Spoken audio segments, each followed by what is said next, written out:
Hey, folks, welcome to Market Intraday Analysis by InTheMoneyStocks.com, your leaders in pure technical analysis, avoiding all that Wall Street hype. Today, Thursday, March 11th, 2010. Well, folks, another flattish day on Wall Street, although this time we are seeing a little downside in the markets, at least right now. The markets have been whippy up, down, all around, but overall, you are seeing the spiders down 13 cents on the day. We've done very light volume, again, just about to hit 100 million on the day on the SPY. Now, going across the board, folks, number one, what I want to focus on is the Dow. Dow down 8.5 points, S&P down about 2 points, NASDAQ down about 3.5. Very light volume, as I just mentioned, but you do have some key moves in the market. The market the last 2 days has been volatile intraday. We've been seeing these gyrations, which we haven't seen in some time. Take a look.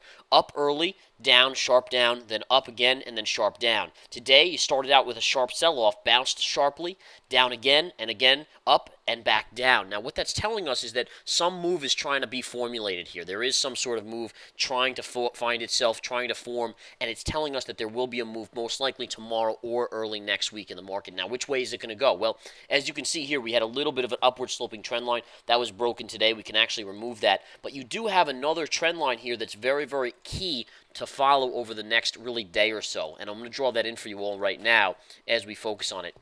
Take a look right here. If we draw this little line right down here, you can see there's almost a perfect trend line to follow that, again, if we broke this line, you would probably see the lows of the day and this 200 moving average today. So it's almost some sort of little triangle. And again, you can even draw a little bit of one right up here to see that, again, let me erase these some lines, but nonetheless, a little bit of a triangular formation, which again is what we know of as consolidation. So good consolidation continuing to form here. And overall, that's telling us, folks, that the markets are looking to make a move one direction or the other, and we have to see which way it breaks out. Does it break to the upside? Does it break to the downside? Market, again, on volume, you'd have to be a little cautious on the downside on volume because of how light the volume is. It just makes it very tough for the markets to sell off. But nonetheless, that triangular pattern is exactly what you're seeing. You're seeing the ups and downs getting smaller and smaller as we focus in on this one area, and the market will break most likely either by the end of the day one way or by early tomorrow morning one way or the other. And again, that way should be a significant move, I would guess. Now, let's go over a couple stocks out there. Just briefly go over what oil's doing. Oil is basically flat on the day. It's breaking up a little bit, which tells us the dollar may be falling just a tiny bit. Let's take a look at the dollar next. And the dollar is dumping just a tiny bit of a little red candle right there on the dollar. Dollar is weaker on the day, down 3 pennies. Overall, gold, let's take a look at gold. Gold is neutral on the day. We talked about how weakness in gold yesterday was a good signal that people were looking to take more risks. And again, we are seeing that today as well. So a little bit more risk assessment here based on the fact that they're moving out of gold over the last 2 days to go into riskier assets like stocks.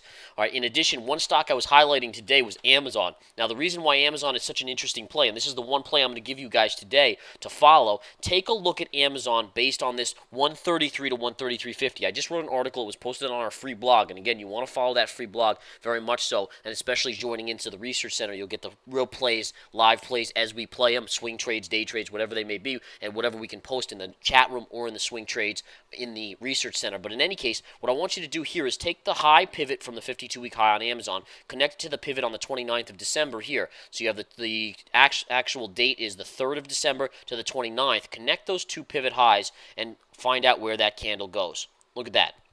That's telling you there's significant resistance there on Amazon, and there's a high probability you will see a pullback on that chart, folks. So continue to watch that. But again, as of now, I would be slightly bearish as of the 133 to 133.50 level, which again was the place where I put out the article. It's now already pulled back about $1 off the highs on Amazon, and I do continue to believe there will be some more downside on that as well. So continue to follow it, folks. Looks like a very, very solid play there, and we will continue to follow the markets overall. Come join the Research Center. Come join the Intraday Stock Chat. I will be putting out some more plays probably this afternoon in the swing trades variety in the hot charts and alerts. I've already done a post on the hot charts and alerts today for an alert that again has worked out beautifully so far. And again, give you guys an idea on it. It went out here on this stock, Boeing. And again, look at what Boeing's done. It was a little bit of a top call on Boeing, and since then it's fallen down beautifully. These alerts go out in the Research Center. You want to join up, and again, go to In the Money Stocks to do that. Take care, folks. Have a wonderful day.